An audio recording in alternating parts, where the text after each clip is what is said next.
remaining windmill on the Isle of Wight. Thank you, Councillor Spink. Mr. Chick, you able to address that? Thank you. Yes, so I mean, in terms of the SLAR, it's not a planning application. It doesn't guide a planning application. It's merely an indication of what a site could contribute to housing need on the Isle of Wight when formulating a plan. What officers have considered is the development in front of them, and we've made a judgment. If committee members or the chamber disagree with that judgment, it can. It's a recommendation. It's not binding on anyone. It's not binding on certainly the members in this room. If you consider that the judgment of officers is wrong in the overall planning balance, you can reach a different judgment. Thank you. Supplementary? Thank you. And that is this, just clarifying on the discount for affordable housing to rent. If I've understood you correctly, it would be a 20% discount on market value houses to rent in Bembridge. Is that correct? Mr. Chick. Yes, because the properties are in Bembridge, so Yeah. it would be based on the open market value of that property. It may be that it's policy compliant, but it's as clear, I suggest, as a pikestaff that a 20% reduction on affordable housing to rent will not take many people, if any, off the housing register, will it? I appreciate the question. I think it's going to be, that's clearly a qualitative judgment, which I think, we will reach in debate, but I think I certainly take your points. Was there a question attached to that? It was a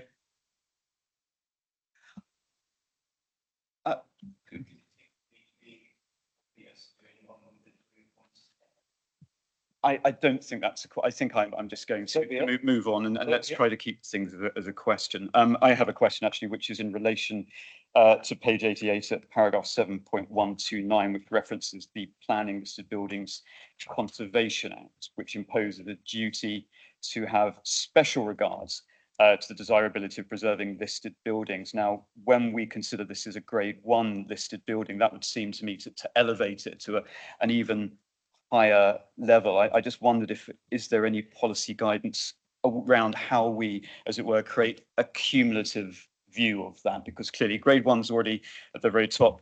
The statute suggests that is going to, as it were, amplify it to an even higher degree. Is that correct? Thank you. Yes, it is a grade 1 listed building, and obviously it's quite a tall listed building, so it commands a wider setting than some.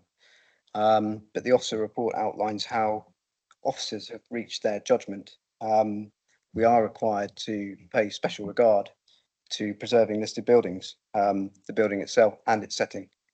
But officers consider that they have paid regard to that, and officers ultimately can reach a judgment. We've reached that judgment. It is different to Historic England, but Historic England aren't the decision maker. We've taken into account their view.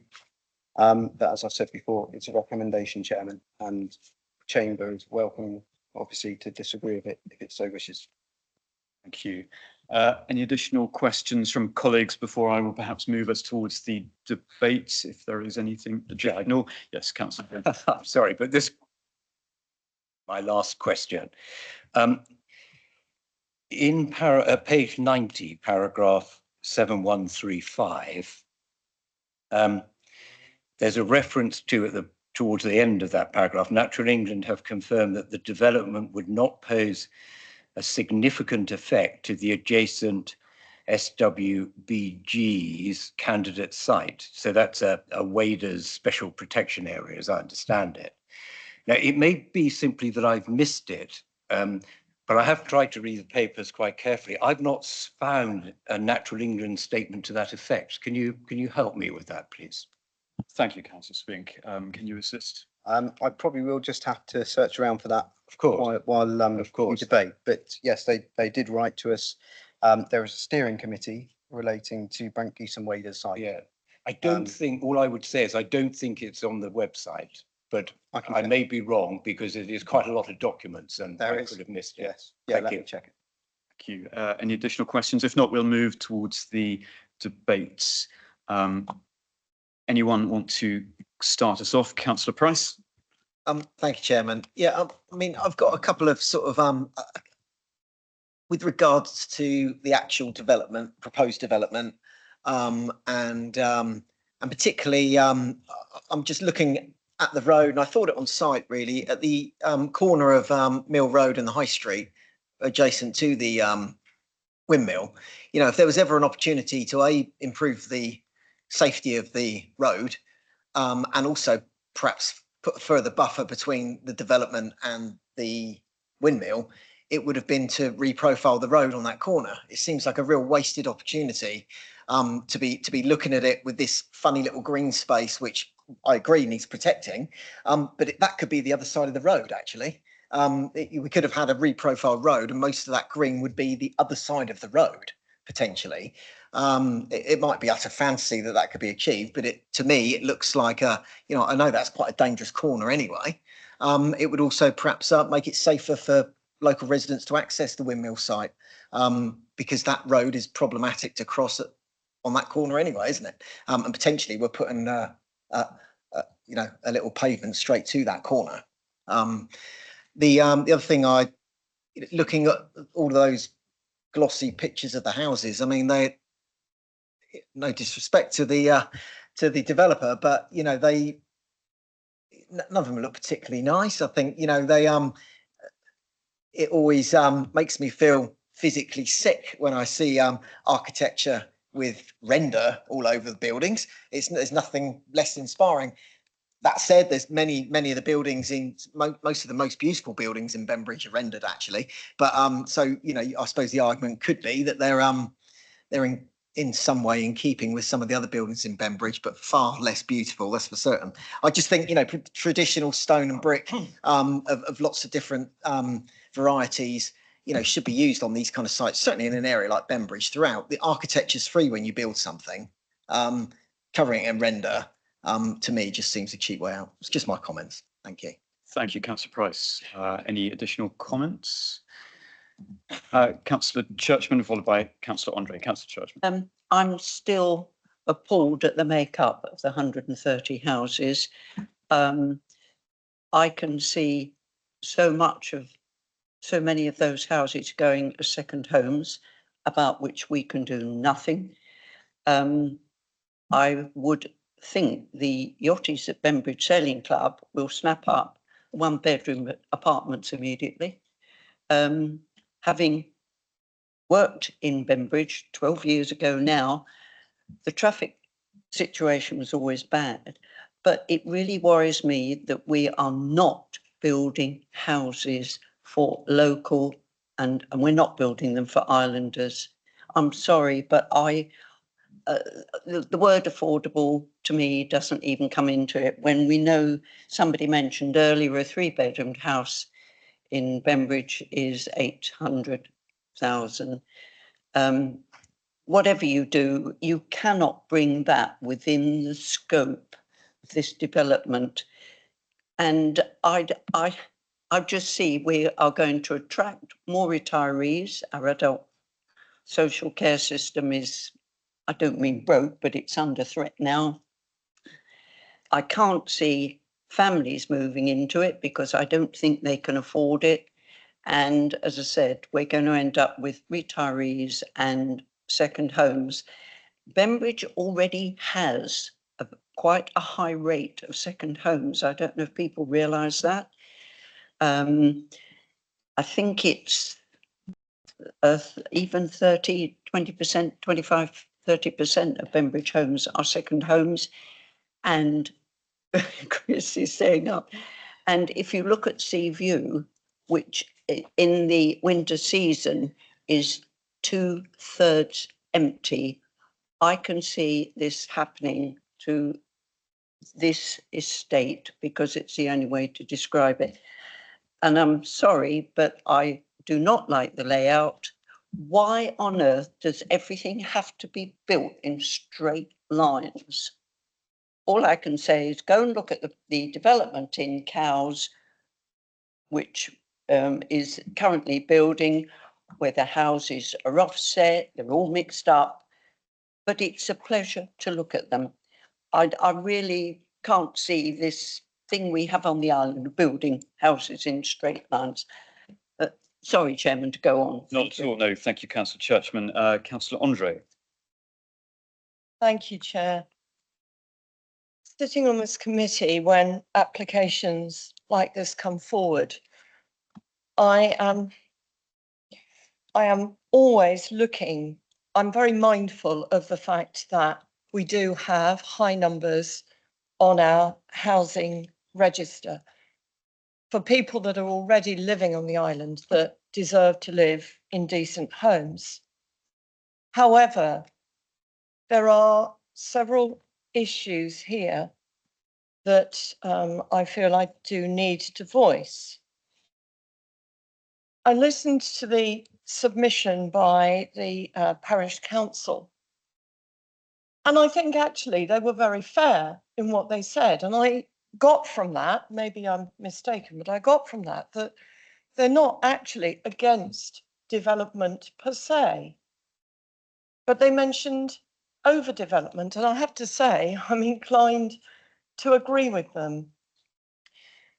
They mention in their comments, in their submission on the website, and it's also been alluded to by other members, about the SHLA allocation. And whilst I know that that doesn't have any efficacy in terms of implementation, it does give an indication of how many houses would be considered to be acceptable. I commend the developers for going to Poundbury. And I don't doubt that I know other developments that they've done, and I know that their intention is to provide quality houses. I don't doubt that. But I'm not sure that modelling a development on Poundbury is right for Bembridge. As we've heard, the style of properties are not really those that would accord with the character. And that's really important here, I feel, the actual character of the development. So it's the number of homes, the style of the homes that I have an issue with. If the proposal were to come back with a reduction in number to actually have a style that replicates that of neighbouring properties in Bembridge, I would be minded to look more favourably. But the application as it stands, I cannot support the recommendation. Thank you. Thank you, Councillor Andre. Councillor Quirk. Well, I was a bit conflicted about this one. The windmill is a very special building. And they're right that it's the setting of it is very much an important aspect. But actually, you can't see the site from the windmill site. And as long as you put a condition in that you've got to keep the hedgerows there, you never will see it.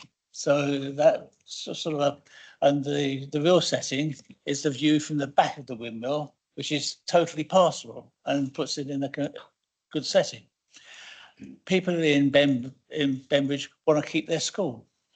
But if you don't put some homes in for young families, that's not really viable. You've got to have homes like these that are more affordable for people other than people selling their house in the London suburbs and for best part of £1 million and buying something down in Bembridge.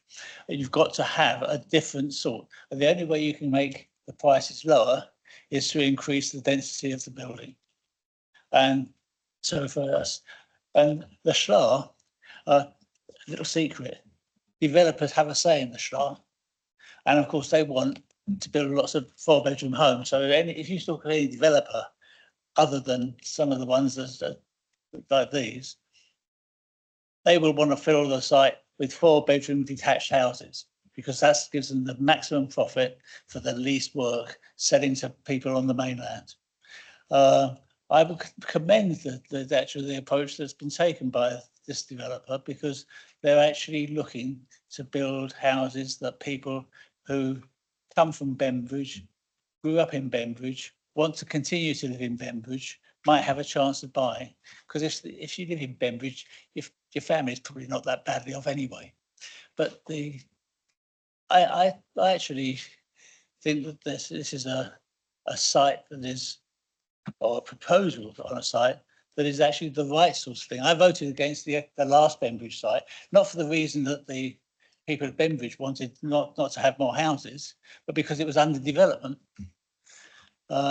This one, they've actually come back and it might be overdevelopment in terms of Bembridge, but it isn't overdevelopment in terms of the island, and it provides homes that actually the island needs, and more affordable than anything else that's been built or being built in Bembridge. So I actually, on balance, I favour this.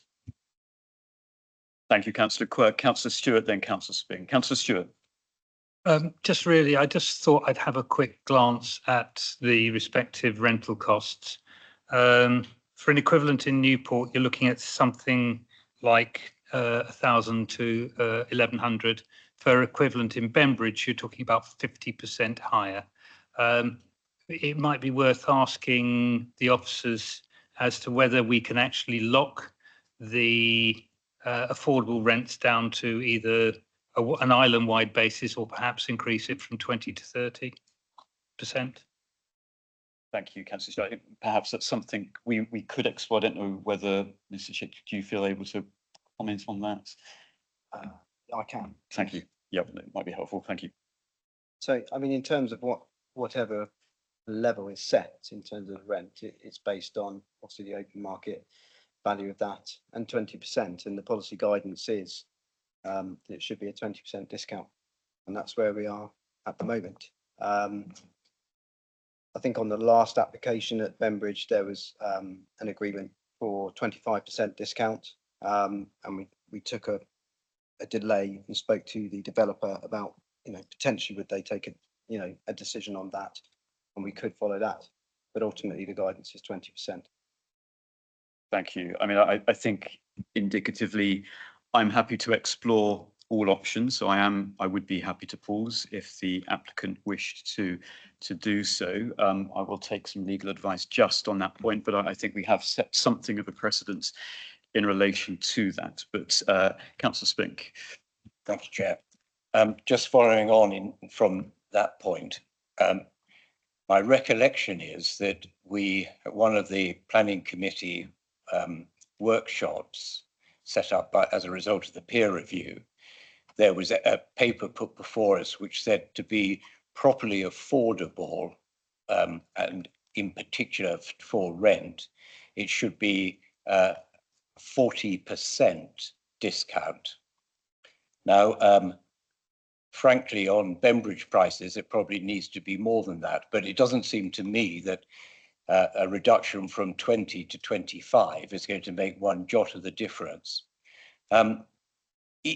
If these were really going to take people on the register out of temporary accommodation, I think it would be a different issue.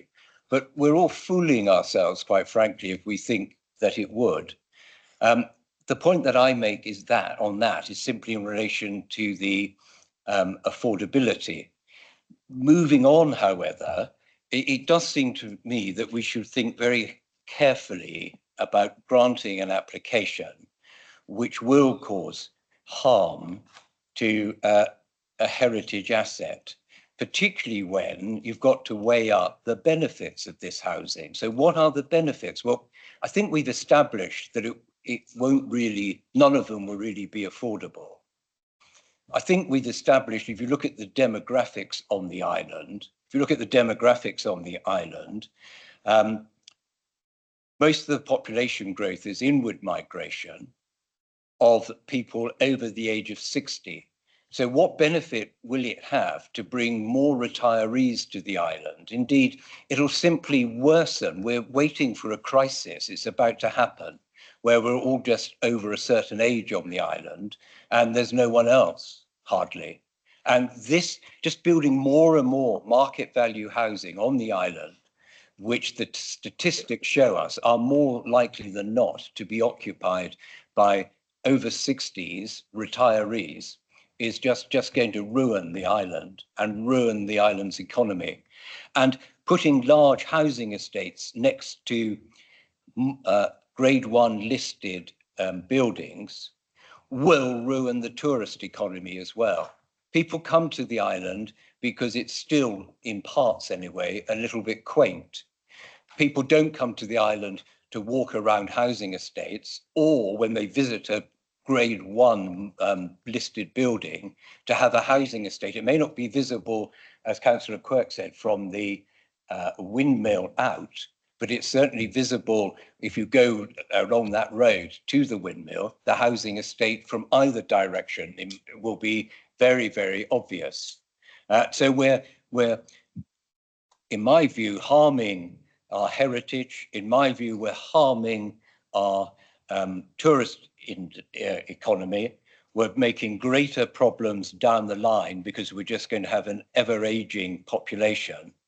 And the benefit, I can't for 1 minute see how there's any much benefit to this. I mean, even if, and I think it's a wishful thought, even if the 80% of the 35% affordable, so the amount which it could be rented, even if that took people off the housing register, which I can't see how it's going to do, it still means that the affordable element to purchase won't be affordable to islanders on the average wage.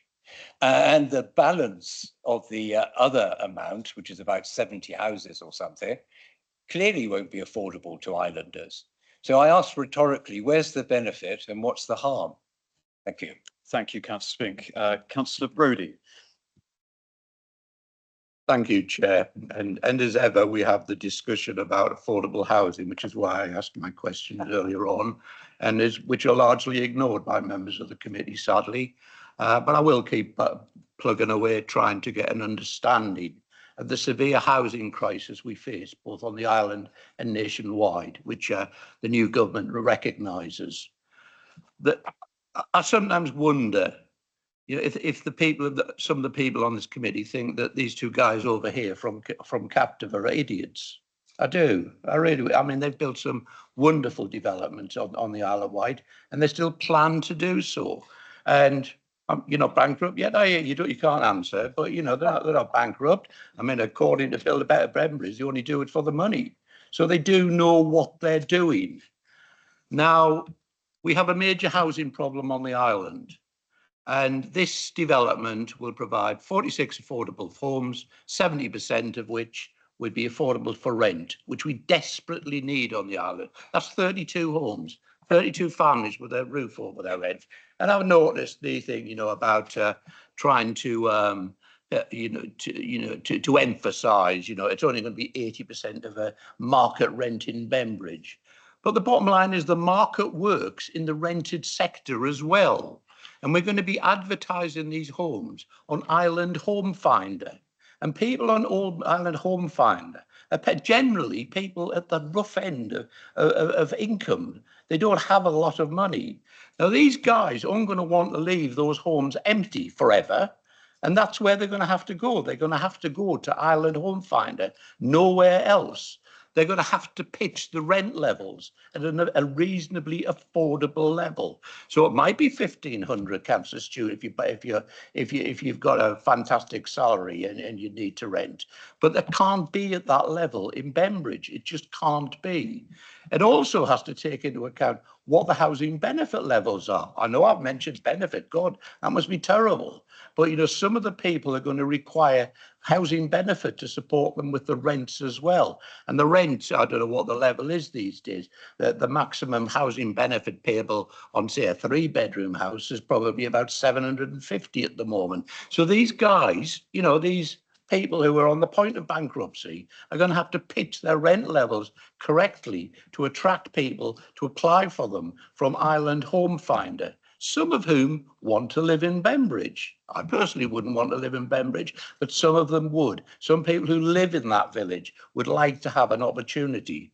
The affordable homes also provide 14 homes that will be available through one of the other methods of tenure that I got Mr. Chick to go through, shared ownership and discounted purchases, etc., etc. Now, they're still going to, with those, going to have to pitch those prices. I mean, Councillor Quirk refers, or somebody did refer to the £800,000, 300. But, you know, they're not going to get that, to be honest. They're not daft, these people. And I wish we'd show a bit of respect to some of the developers on the Isle of Wight, particularly two people from a company that has proven itself in recent times that is prepared to deliver housing and is prepared to deliver affordable housing to rent. Personally, I wish it wasn't their own registered provider, but they're a registered provider approved by this council. I'd rather it was one of the bigger ones, but they weren't interested, and they've already done this. They've done it on what's built of the West Acre side. They've done it at Ruckley. They'll no doubt do it here at Lily Cross, probably down at God's Hill as well. So I just think we should need to respect those people. There is an opportunity here for 32 homes for local people, for islanders. On page 68, there's the list of criteria. And it says there very clearly in 743, the proposed affordable housing would also need to be marketed on Island Home Finder to ensure, right, not to try, to ensure that it is made available to those on the housing register. It's also been said that people like me have no common sense. Well, I must join Mr. Pink and Mr. Delaney. You know, I'm obviously thick as three barn doors, along with Mr. Chick and the planning officers, who say very clearly at the rest of 7.43, it is considered this development would therefore comply with the policy guidance, delivering a mix of affordable housing and housing for local people. Those people aren't stupid. These people aren't stupid, and I don't think I'm stupid either. This is an opportunity for some affordable homes to rent. Now, in terms of the mill, Councillor Kirk, I agree with you. I had a wander around at the weekend because I wasn't able to go on Friday. I know Bembridge reasonably well because I cycle all over the island on a regular basis. And Councillor Kirk's absolutely right. You know, you're not going to see hardly this site from the mill. And the mill is a fantastic asset to the island, but it is not going to affect it. I think there's just this fear, as usual, you know, in some of the villages that more housing. And I would point out that nearly more than half the housing in Bembridge was originally greenfield. And that's something that is going to have to keep happening probably under the next government. So we need to recognise all of that. I will be voting to support the officer's recommendation, probably no surprise to many people, because the main thing, as far as I'm concerned, is delivering affordable housing to rent. 2,500 households on the housing register, half of them in high priority. We need to provide that housing, and I will be supporting this. And I formally propose that we support the officer's recommendation. I can't quite see where the 70% is, Russell, but as long as it's there, I'm happy. And as long as it stays as ensuring that these affordable homes are offered on Island Home Finder ad infinitum. I don't want to see any in perpetuity. Thank you. In perpetuity. Thank you, Debbie. That's it. I don't want to see them be any sort of slipping away from that. I want to see homes, hopefully for people in Bembridge, but certainly for islanders to rent. Thank you, Chair, and I'll look for a second. Thank you, Councillor Brodie. Seconded by Councillor Quirk. I will come to you, Councillor Spink, but before doing so, I'm just going to invite officers to address the point in relation to that stipulation about keeping it in perpetuity. Oh, okay, splendid. Yes, Ms Wilkinson, you're fielding that. Thank you. Thank you. I was going to field something else, but I will field that as well because I have come across it a number of times myself. One thing I was just going to clarify, having worked with Captiva on a number of sites, or Capture Housing, who are their affordable housing arm, I did just want to clarify in terms of registered provider and approved provider. So Capture Housing are an approved provider by the council. They are not a registered provider from a kind of housing association government registration perspective. I just wanted to clarify that, but they are approved by the council as a provider of affordable housing. So just to clarify on that point, in terms of Home Finder, this is a challenging one. we have previously tried to incorporate clauses into legal agreements that something should be on Home Finder for 3 months for the X number of period of time. The organisations that manage Home Finder, which are a collection of affordable housing providers across the island and the council, have stipulated that it goes on Home Finder for a week. That is what happens. That is how it is processed. And within that time, it is they are allocated. They have objected to us previously increasing that period of time. If councillors wish that to be incorporated within the recommendation, we can obviously do so if that's the request, and then we will have a discussion in terms of the housing teams in those organisations that have previously requested we do not do that. So I just wanted to make it clear that we've previously tried to extend it and it hasn't been agreed by the parties who manage Home Finder. Thank you, Ms Wilkinson. Councillor Spink. Chair, that in my view, that if it only has to be advertised to local island people for 1 week, it just shows what a sham, quite frankly, all this is.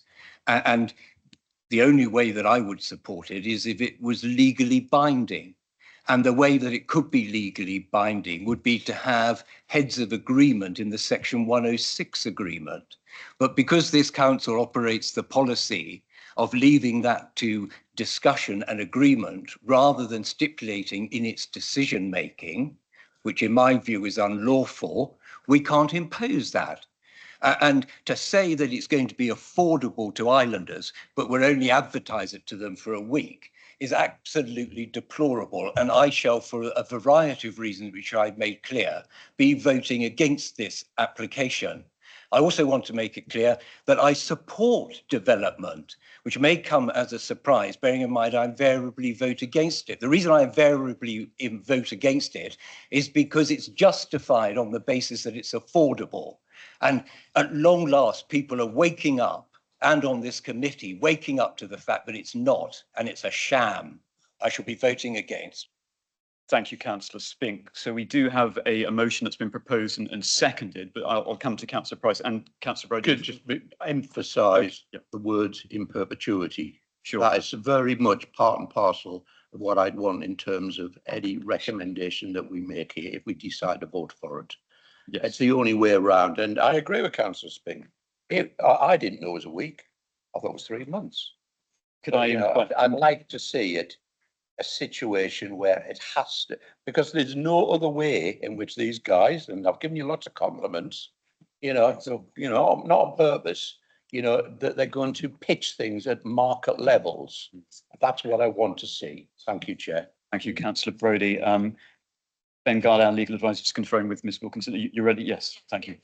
Thank you. Yes, if councillors wish it to be stipulated perpetuity, we can incorporate that in the legal agreement and fine. And if that isn't acceptable, in essence, the developers or the landowners can simply not sign the agreement and we come back advising that. And then we go from there. It may be that we come back advising that following discussions we've had with those that manage Home Finder. I thought what might be useful is just to give just actually read from the front page of the Home Finder website. That says what we put in everything. So Island Home Finder as a partnership between the Isle of Wight Council, Sovereign Network Group, Southern Housing and Vectors Housing Association. Island Home Finder aims to give customers choice in deciding where they want to live. Properties that are available for rent are advertised each week. Once you have registered with Home Finder, it will be up to you to let us know which properties you are interested in. This process is known as bidding. You may only bid on a property if your application has been accepted on Home Finder, and you can bid for as many properties each week as you want, providing you are eligible for that property. So if I'm understanding, or if we're understanding correctly what councillors are asking for, it's that people obviously are able to bid each week. So the properties would have to appear each week on Home Finder to allow that bidding to take place. And that could be on an exclusive basis, is that right? That it would not be offered outside of Home Finder at all? Or would there still be wiggle room potentially? I think, Russ, you probably, sorry, Mr. Chick, you could probably answer this, but yes. In terms of the categories that we normally would work from in terms of local connection, that actually I believe is in line with the Bembridge neighbourhood plan, that it would go obviously everything, both affordable and private market, is advertised in Bembridge, and then it moves to adjacent parishes, and then it moves to the Isle of Wight. They are also advertised on Home Finder, so it wouldn't be exclusively on Home Finder. They would also be as part of the requirements as set out in the neighbourhood plan. So currently, the core strategy policies, when we talk about, we generally do, or no, I don't think it's core strategy, generally, sorry, I'll rephrase that, it's not core strategy policies. Generally, what we do is we require that local connection for affordable housing only. The Bembridge neighbourhood plan requires it for all housing on the site. Therefore, that is what is proposed as part of this development, as set out in the heads of terms in the recommendation.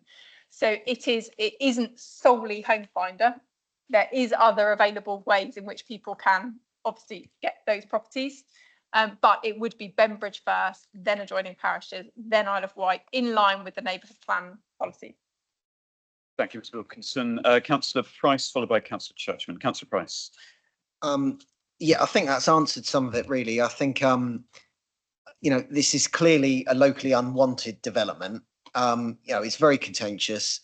It's uncomfortable to be making this decision.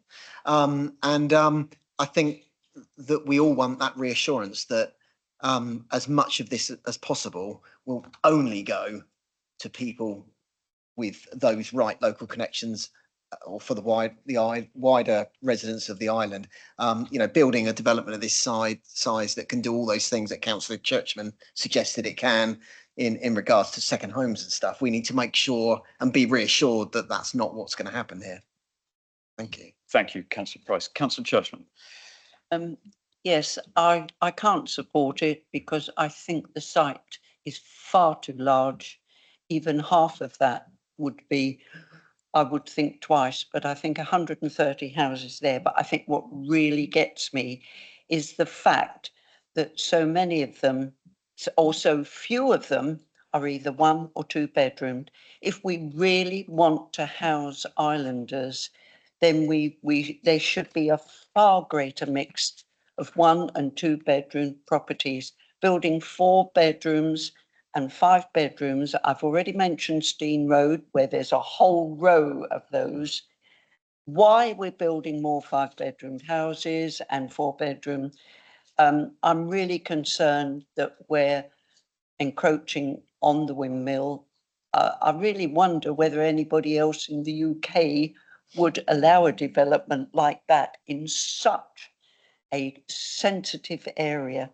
You know, I'm sorry, Captiva, but that is how I feel. The development is far too big. If we have to have it, it should be, I don't know, when I say half the size, whatever, but certainly there should be many more 1, 2. We've got plenty of 3-bedroom. We should cut out the 4 and the 5s. Sorry. Thank you. Oh, may I ask one other thing? I'm just going to, I'm sorry, just to, we can potentially come back to that, but I'm very conscious that we are shortly going to be time bound. Okay, very briefly. Do people have to register now when they're buying a home as a second home? Do they have to inform the planning department? That would seem to be no. Okay, thank you. So we have Councillor Brodie, do you wish to modify? Yes, point of order. Councillor Churchman keeps referring to 5-bedroom houses. There are no plans for 5-bedroom houses on this site. There are. There aren't. If you look at page 67, paragraph 739, it shows the breakdown of tenures as far as I see that, unless it's somewhere else. Yeah. Thank you. Page 42/43. I added them up. I'm conscious that we have a motion that has been proposed and seconded. We are going to be time barred in 13 minutes. So I will move to the vote, I think, on that matter. The vote is, and actually just to seek clarification from Councillor Brodie, do you wish to alter the stipulation, the conditions at all in view of what? Yes. Yeah, you're happy to proceed? Yes, yeah, thank you. Yeah. So we will propose, we will move to the vote, which is to accept the application with the recommendation that the condition that in perpetuity this is made available on Island Home Finder. Yes, after the Bembridge Neighbourhood Plan requirements have been accorded with. Okay, thank you. So those in favour of Councillor Brodie's motion?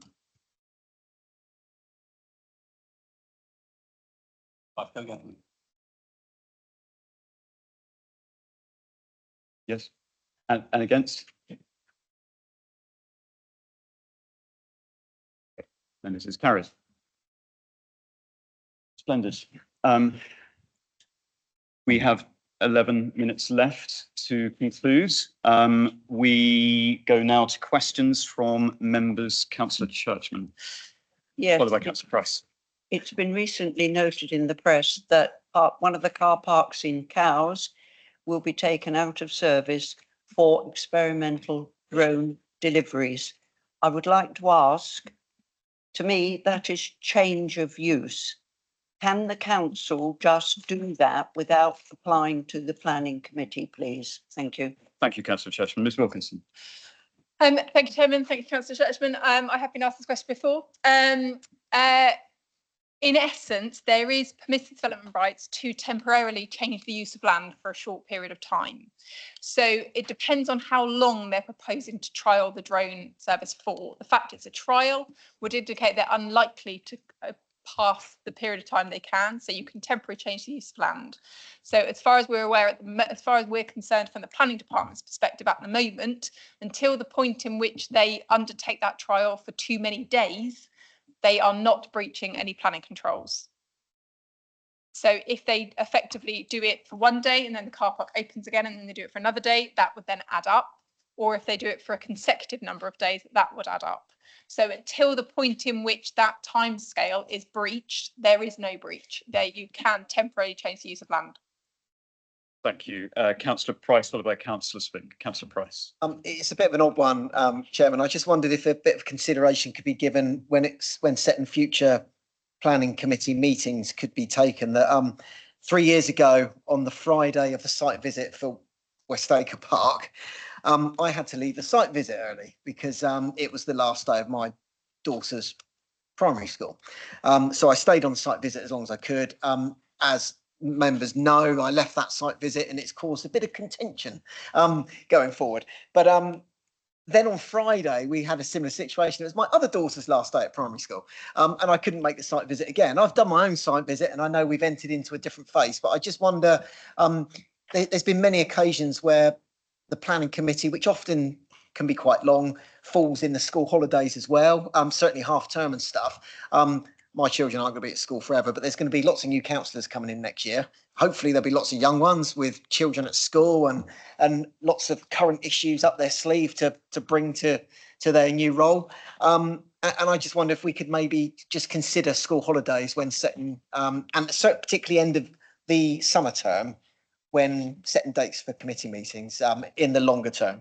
Thank you. I think that's a very good point, and I'm very alive to the fact that actually this requires a great amount of effort, as evidenced by this evening, that members give their time freely without additional recompense, and that is absolutely to be commended. And certainly we should be, I think, more proactive in recognising that, and that's something I will be speaking to Mr. Bolter about incorporating going forwards. But I think certainly members of the public should be aware that this is a very intensive committee. It requires a great deal of time, reading, site visits, a 4-hour meeting tonight, which is not unusual, and members do that without additional recompense, and very much laudable, I think, in every sense. Yes, Councillor Price. Sorry, one other thing I wanted to say is I mentioned the comments that were made by the member of the public earlier, and I felt a little bit bad for singling someone out because but it was him that said the comments. But something else I want to say, which I think is entirely relevant. You know, I get lots of planning questions thrown at me from members of the public and stuff, and when we look at some of our senior people that are involved in planning, they're island born, they're homegrown, they've worked their way up through the system, and in many respects they couldn't care about the island more, but they have policies, they have national policies to adhere to, they have rules they have to work to, but you know, I think we've got a good team, and I think they're all local people. They care as much as we do, but they are bound by the rules. Thank you. I would certainly echo that, as I'm sure all colleagues would. I think it's a tremendously stressful position, and I've had nothing but support and good guidance. I think we are always, all of us, working to do better in different respects, but the officers have always recognised where we need to make improvements and have been very proactive, I think, in so doing. Councillor Spink. Thank you, Chair. Just following on from Councillor Churchman's question and the response, my understanding is from the limited literature that there has been about the drones is that the intention is, I'm sure I've read it in a press release, for it to be for a period of 6 months from the 7th of August to a date in February. If that is the intention, do we have to wait until it's actually happened for a period in excess? And what period do we have to wait for when the declared intention is 6 months? Thank you, Councillor Spink. Ms Wilkinson. Thank you, Chairman. I'll answer that, and it may be that Mr Guard chooses to come in and clarify legal position, but I think there's twofold answers to this. One is that yes, you can't take action on a breach until it's occurred. You can't do any enforcement action for a presumption or for an indicated aim. Also, enforcement action is discretionary. So ultimately, it could be that a decision is made that it is only for a temporary period, and the council could decide that actually that they will allow the breach, in essence, to occur because it is not within the public interest to undertake enforcement action. But until the breach occurs, we can't make any decision in terms of action. But I will let Mr Guard come in. May I just clarify, at what point would the LPA determine that the breach has occurred? Will it be 2 days, 5 days, 5 weeks, 5 months, 5 years? Mr Guard. When does one determine a breach has occurred? Now, I can't address that point, Councillor Spink, but I can address the early points. I think it's worth me providing this clarity, because I had a conversation with a colleague in the office today around this this matter, which is the first I'd heard of it, actually. But it will be for the council as landowner to satisfy itself that what it is proposing to do on land that it owns, if it owns it, I don't know much about the proposal, is lawful under planning, and they have the necessary consents. So the council's landowner, I think this is where the difficulty is, we're sat here as the planning authority, so the planning authority rightly is speaking to things that it can do and it can address. But the council's landowner is the party that needs to satisfy itself that what they're proposing they can do. And until such time as they do something that is unlawful, that is the point at which the planning authority will react to it. Now, if there's press releases out there that indicate that these things are going to happen, that might give an indication, early indication to the planning authority that it may wish to involve itself in those matters. But it is for the council as landowner to decide and to satisfy itself when it enters into licenses, or however it's going to enter into this agreement with these parties, that what it is proposing is lawful and that they have the necessary statutory consents for. Thank you, Mr Guard. Supplementary, Councillor Spink. We've got 4 minutes. When will the LPA consider that it as landowner has breached planning laws? What period of time? Thank you, Mr Chick. Thank you. Yes. So sorry, I've been involved in planning enforcement for many years, and I managed a team that deals with planning enforcement issues. We as in the team can take action once a breach has occurred. So we can't take action until the use has gone beyond the temporary period that is allowed. If I could ask for a little bit less emotion in the questions, it would be appreciated. I appreciate you are frustrated, Councillor Spink, but I think this is a long day. We're getting tired, so perhaps let's keep things amicable. Yep. Yes. Yep. So it does depend on the type of use, and so for some uses, it's For some... Spink, I really won't ask you again. This is not acceptable. These are officers, please. Yeah, I am trying to, and I will. There is a difference between different types of breaches in terms of temporary use. So some have a 28-day permission, some have 14, some have 56. And so I can't answer that on the night, but we can certainly answer it, Councillor Spink, in an email once we've looked into the type of use and then looked at what the General Permitted Development Order says in terms of temporary uses. So But in a theoretical situation, if the use takes place, say if it's allowed to take place for 28 days, the breach won't occur until day 29. Then the planning authority can then consider what action would be necessary. And that decision can be delegated to officers. It can be decided by planning committee, and it would depend on the amount of feedback that we received and then at what level officers felt it was appropriate, having considered with the chairman, whether the issue went to committee or it was a delegated decision. Thank you very much. Well, that concludes Just one quick question, proceedings. please, if I may. It is brief, please.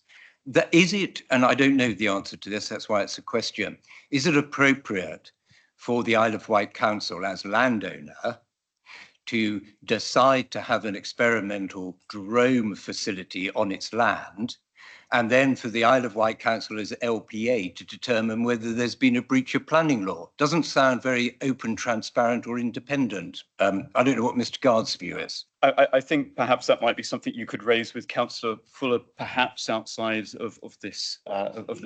Yeah, I don't think Councillor Fuller would want to answer. It's a legal question. I think it's a legal question with political ramifications as well. But I think in any event, it's now coming to 8 o'clock, and I think we are all quite tired. So let's draw matters to a conclusion. Thank you very much for your time. It's much appreciated. Thank you.